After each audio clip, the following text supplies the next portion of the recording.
दोस्तों, आपने जेनेरिक दवाओं के बारे में तो सुना ही होगा और आपके मन में एक सवाल आया होगा कि आखिर जेनेरिक दवाइयाँ ब्रांडेड दवाओं की तुलना में इतनी सस्ती क्यों होती है और जेनेरिक और ब्रांडेड दवाइयों में क्या अंतर होता है और आखिर ये जेनेरिक दवाइयाँ मिलती कहाँ पर है। दोस्तों, इस वीडियो को अंत तक जरूर देखिए ताकि आपको इन सवालों के जवाब मिल जाए।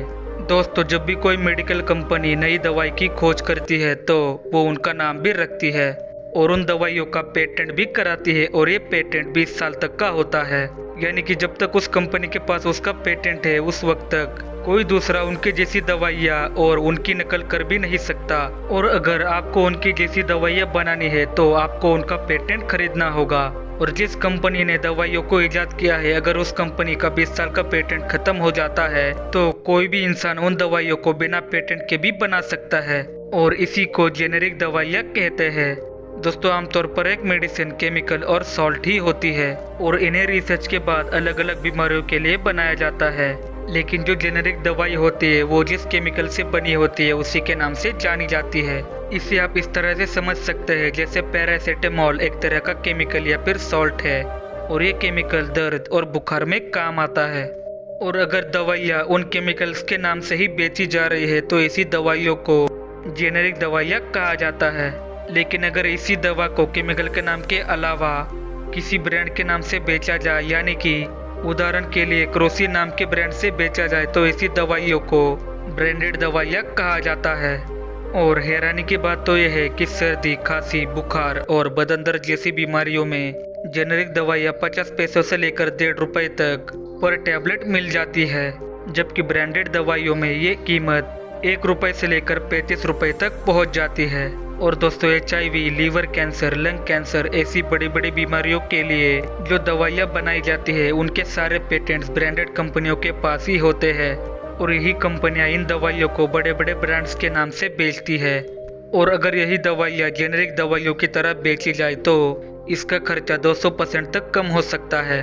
HIV की दवा टेनोफिविर और एफेविरस जैसी दवाइयों का खर्च लगभग $2,500 यानी कि 1,75,000 रुपए तक है। लेकिन वहीं पर जेनेरिक दवाइयों की बात करें तो यही खर्चा $12 यानी कि 800 रुपये प्रति महीना तक हो सकता है।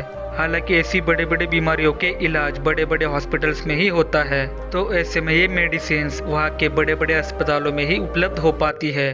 और ऐसे ही नोवार्टिस की कैंसर की दवा ग्लीवेक इमेटिनिब मेसाइलेट का 1 महीने का खर्चा $2100 यानी कि 1.5 लाख रुपए तक पड़ता है।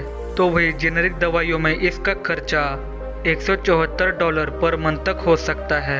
इसके अलावा यह भी सवाल उठता है कि जेनेरिक दवाइयाँ और ब्रांडेड दवाइयों में कोई क्वालिटी का अंतर होता है। तो आपको बता दें कि ऐसा कोई भी अंतर नहीं होता है, लेकिन आपको ये बता दें कि देश में ऐसा कोई डेटा उपलब्ध नहीं है जो कि आपको इनकी क्वालिटी के बारे में पुख्ता बता सके। हालांकि कई बार ब्रांडेड दवा यानी कि सरकार द्वारा खरीदी जाने वाली दवाओं में खराब क्वालिटी भी सामने आई थी। दोस्तों, जेनेरिक दवाइयाँ ब्रांडेड दवाइयों की तुलना में 20 से 30% तक सस्ती होती है।